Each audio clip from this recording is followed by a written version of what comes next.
Welcome to day 22, Modal Suffixes.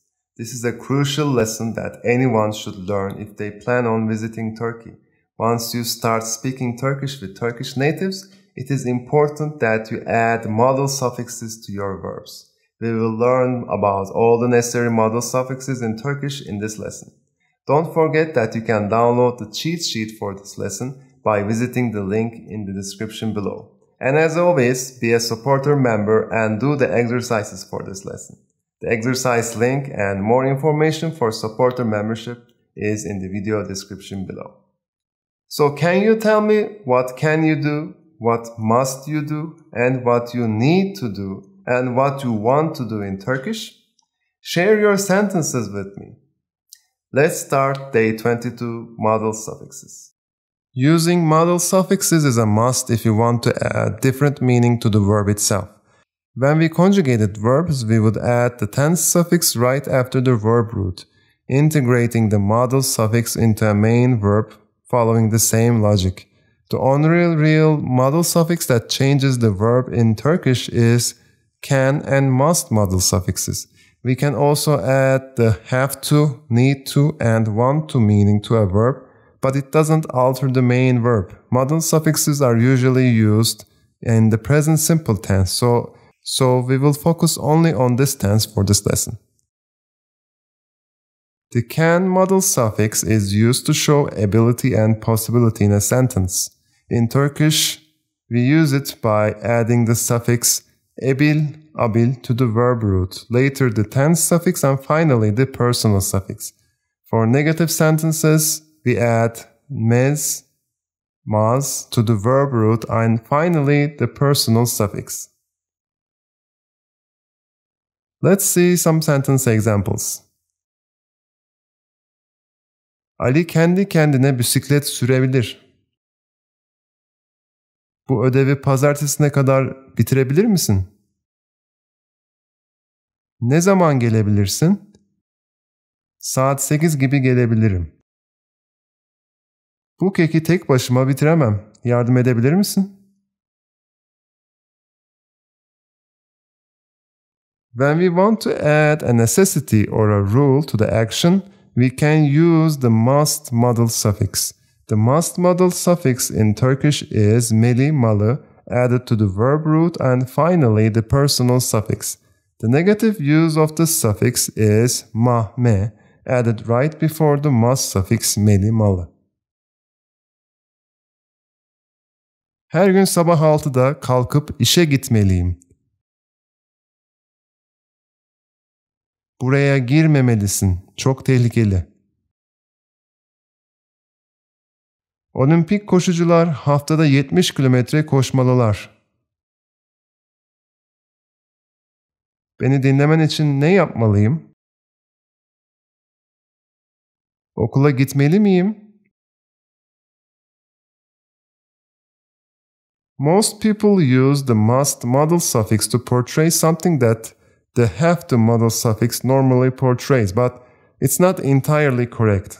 The modal suffix have to is used to give the meaning of obligation. An obligation comes from the inside, while a necessity can come from an outside force.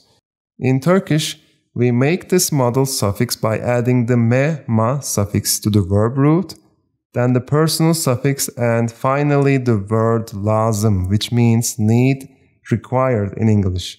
For the negative form, just add another me, ma before the have to suffix, this time without an additional personal suffix, of course. But this changes the modal suffix to shouldn't.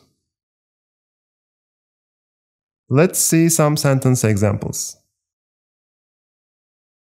Tüm öğrencilerin bu kitapları okuması lazım. Türkçe öğrenmek için çok çalışmam lazım. Her akşam yatmadan önce ne yapman lazım? Dişlerimi fırçalamam lazım.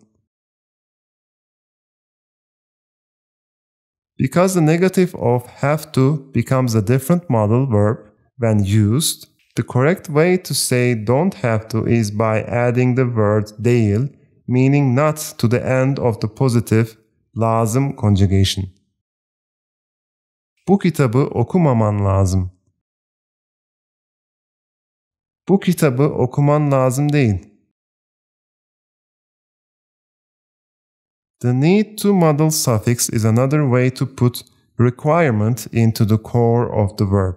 The conjugation for the need to modal suffix in Turkish is similar to the have to modal suffix. This time we only add the word gerekiyor, meaning required, to the last part of the verb.